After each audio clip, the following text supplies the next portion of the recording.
ಪದ್ಯ 11 ಉದಯರಾಗ 5th standard. ಈ ಪದ್ಯದ ಪ್ರಶ್ನೆ ಉತ್ತರ ಅಭ್ಯಾಸ ಚಟುವಟಿಕೆಗಳು ಇಷ್ಟ ಆಗಿದ್ದಲ್ಲಿ ವಿಡಿಯೋಕ್ಕೆ ಲೈಕ್ ಮಾಡಿ, ಶೇರ್ ಮಾಡಿ, ಸಬ್ಸ್ಕ್ರೈಬ್ ಮಾಡಿ, ಸಪೋರ್ಟ್ ಮಾಡಿ.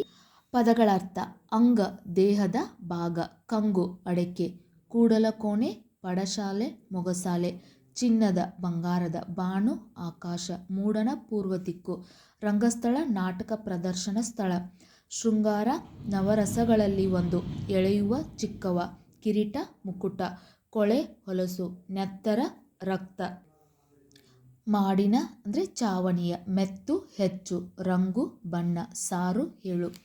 ಒಂದು ವಾಕ್ಯದಲ್ಲಿ ಉತ್ತರಿಸಿ. ರವಿ ಮೂಡುವಾಗ ಯಾರೊಡನೆ ಜಗಳ ಆಡುವನು? ರವಿ ಮೂಡುವಾಗ ಕತ್ತಲೊಡನೆ ಜಗಳ ಆಡುವನು. ರವಿ ಎಲ್ಲಿ ಕುಣಿದಾಡುವನು? ರವಿ ಮೂಡನ ರಂಗಸ್ಥಳದಲ್ಲಿ ಕುಣಿದಾಡುವನು. ರವಿ ಏನೇನು ತೊಟ್ಟು ಶೃಂಗಾರ ತಲೆ ಎತ್ತುವನು? ರವಿ ಬಂಗಾರದ ಚಲು ಬಿಸಿಲು ಕಿರೀಟದ ಶೃಂಗಾರದ ತಲೆ ಎತ್ತುವನು. ರವಿ ಬಂಗಾರದ ಚಲು ಬಿಸಿಲು ಕಿರೀಟದ ಶೃಂಗಾರದ ತಲೆ ಎತ್ತುವನು.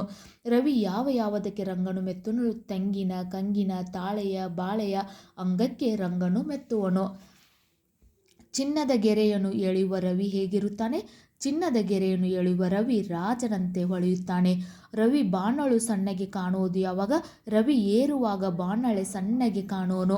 2-3 ವಾಕ್ಯದಲ್ಲಿ ಉತ್ತರಿಸಿ. ಮೂಡನ ದಿಕ್ಕಿನಲ್ಲಿ ರವಿ ಉದಯಿಸುವುದನ್ನು ಕವಿ ಹೇಗೆ ವರ್ಣಿಸಿದ್ದಾರೆ? ಮೂಡನ ದಿಕ್ಕಿನಲ್ಲಿ ರವಿ ಉದಯಿಸುವಾಗ ಕತ್ತಲೊಡನೆ ಜಗಳವಾಡಿ ಪೂರ್ವ ದಿಕ್ಕನ್ನು ರಂಗಸ್ಥಳವನ್ನಾಗಿ ನೆತ್ತರನು ಹೊಂದಿದವನಂತೆ ಉದಯಿಸುತ್ತಾನೆ ಎಂದು ಕವಿ ವರ್ಣಿಸಿದ್ದಾರೆ. ಸೂರ್ಯನ ಕಿರಣಗಳು ರಂಗನ್ನು ಕವಿ ಹೇಗೆ ವರ್ಣಿಸಿದ್ದಾರೆ? ಸೂರ್ಯನ ಕಿರಣಗಳ ರಂಗ ಪೂರ್ವದಲ್ಲಿ ನೆತ್ತರ ಬಣ್ಣದಂತೆ ಕಂಗೊಳಿಸುತ್ತದೆ. ತೆಂಗಿನ ಮತ್ತು ತಾಳೆಯ ದೇಹಕ್ಕೆ ರಂಗನ್ನು ಬೆಳೆಯುತ್ತದೆ. ಕತ್ತಲ ಕೋಣೆಯ ಕೊಳೆ ತೊಳೆಯುತ್ತದೆ ಎಂದು ಕವಿ ವರ್ಣಿಸಿದ್ದಾರೆ. ಸೂರ್ಯನ ಕಿರಣಗಳ ರಂಗು ಪೂರ್ವದಲ್ಲಿ ನೆತ್ತರ ಬಣ್ಣದಂತೆ ಕಂಗೊಳಿಸುತ್ತದೆ. ತೆಂಗಿನ ಮತ್ತು ತಾಳೆಯ ದೇಹಕ್ಕೆ ರಂಗನ್ನು ಬೆಳೆಯುತ್ತದೆ. ಕತ್ತಲ ಕೋಣೆಯ ಕೊಳೆ ತೊಳೆಯುತ್ತದೆ ಎಂದು ಕವಿ ವರ್ಣಿಸಿದ್ದಾರೆ. ಎಳೆಯ ರವಿ ಕೂಡಲಕೋಣೆಯಲ್ಲಿ ಮಾಡುವ ಕೆಲಸವೇನು? ಎಳೆಯ ರವಿ ಕೂಡಲಕೋಣೆಯಲ್ಲಿ ಮಾಡುವ ಕೆಲಸವೇನೆಂದರೆ ಕತ್ತಲ ಕೊಳೆಯನ್ನು ತೊಳೆಯುವುದು. ಮೇಲಕ್ಕೇರಿದ ರವಿ ನೀಡುವ ಸಂದೇಶವೇನು? ಏರಿದವನು ಚಿಕ್ಕವನಾಗಿರಬೇಕು. ಅಂದರೆ ಉನ್ನತ ಸ್ಥಾನಕ್ಕೇರಿದ ವ್ಯಕ್ತಿ ಅಹಂಕಾರವನ್ನು ಹೊಂದದೆ ತಾನು ಚಿಕ್ಕವನು ಎಂಬ ಭಾವನೆ ಬೆಳೆಸಿಕೊಳ್ಳಬೇಕೆಂಬ ಸಂದೇಶವನ್ನು ರವಿ ನೀಡುವನು. ಪಿಟ್ಟು ಸ್ಥಳಗಳನ್ನು ಬರೆಯಿರಿ. ರವಿ ಕತ್ತಲೊಡನೆ ಜಗಳ ಆಡುವನು. ರವಿ ಮೂಡನ ರಂಗಸ್ಥಳದಲ್ಲಿ ನೆತ್ತರು ಮಾಡೋನು. ತೆಂಗಿನ ಕಂಗಿನ ಪದಗಳ ಅರ್ಥ: ತೆಂಗು ಮತ್ತು ಅಡಕೆ. ನಿಮಗೆ ಇವುಗಳ ಸೆಂಟೆನ್ಸ್ ಅರ್ಥ ಆಗಿರ್ಬೋದು ಅಂದ್ಕೊಂಡಿದ್ದೀನಿ. ಎಳೆಯ ರವಿ ಕೂಡಲಕೋಣೆಯಲ್ಲಿ ಮಾಡುವ ಕೆಲಸವೇನೆಂದರೆ ಕತ್ತಲ ಕೊಳೆಯನ್ನು ತೊಳೆಯುವನು.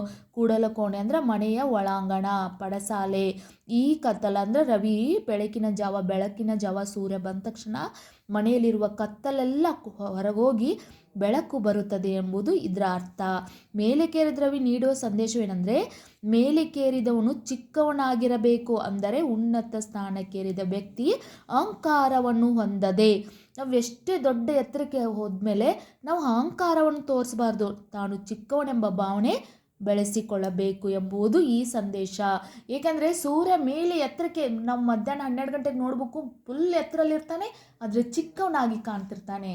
ಅದೇ ರೀತಿ ನಾವು ಕೂಡ ಎಷ್ಟೇ ಎತ್ತರ ಸ್ಥಾನಕ್ಕೆ ಹೋದರೂ ನಮ್ಮಲ್ಲಿ ಅಹಂಕಾರವನ್ನು ತೋರಬಾರದೆಂಬುದು ಈ ಒಂದು ಪದ್ಯದ ಪೂರ್ತಿ ಮಾರಲ್ ಸ್ಟೋರಿಯಾಗಿದೆ. ರವಿ ಏರಿದವನು ಚಿಕ್ಕವ ಇರಬೇಕು ಎಂಬ ಮಾತನ್ನು ಸಾರುವನು. ಬಾಣಳು ಏರಿದ ರವಿ ಸಣ್ಣಗೆ ತೋರುವನು. ಹೊಂದಿಸಿ ಬರಿ. ಕತ್ತಲೊಡನೆ ಜಗಳವಾಡುವನು. ಶೃಂಗಾರದ ತಲೆ ಎತ್ತುವನು. ಅಂಗಕ್ಕೆ ರಂಗನು ಮೆತ್ತುವನು. ಚಿನ್ನದ ಗೆರೆಯನ್ನು ಎಳೆಯುವನು. ಬಾಣೊಳೆ ಸಣ್ಣಗೆ ತೋರುವನು. ಬಾಣಳಂದರೆ ಆಕಾಶಕ್ಕೆ ದಲ್ಲಿ ಸಣ್ಣಗೆ ಕಾಣುವನು. ಸ್ವಂತ ವಾಕ್ಯದಲ್ಲಿ ಉತ್ತರಿಸಿ. ಮೂಡನ ದಿಕ್ಕಿನಲ್ಲಿ ಸೂರ್ಯ ಉದಯಿಸುವನು. ಕುಣಿದಾಡು. ಹಸುವನ್ನು ಕಂಡು ಕರು ಕುಣಿದಾಡುತ್ತದೆ. ಮೆತ್ತು. ರಮ ಮಡಿಕೆಗೆ ಹಸಿ ಮಣ್ಣು ಮೆತ್ತಲು ಸಾಧ್ಯವಿಲ್ಲ.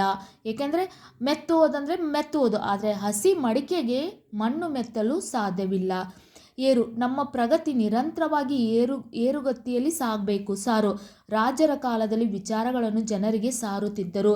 ಇನ್ನು ಸಮನಾರ್ಥಕ ಪದ: ಸೂರ್ಯ, ರವಿ, ಭಾಸ್ಕರ ಅನ್ನೋದು ಸಮನಾರ್ಥಕ. ಮೂಡನಂದರೆ ಪೂರ್ವ ದಿಕ್ಕು, ಸೂರ್ಯ ಉದಯಿಸುವ ದಿಕ್ಕು. ಕಿರೀಟ ಅಂದರೆ ರುಮಾಲು, ಮುಕುಟ, ತಲೆ ಮೇಲೆ ಹಾಕುವಂಥ ರುಮಾಲು, ಕಿರೀಟ, ಮುಕುಟ. ನೆತ್ತರು ಅಂದರೆ ರಕ್ತ. ಆಮೇಲೆ ನೆತ್ತರು. ಬಾಣು ಅಂದರೆ ಆಕಾಶ, ಗಗನ.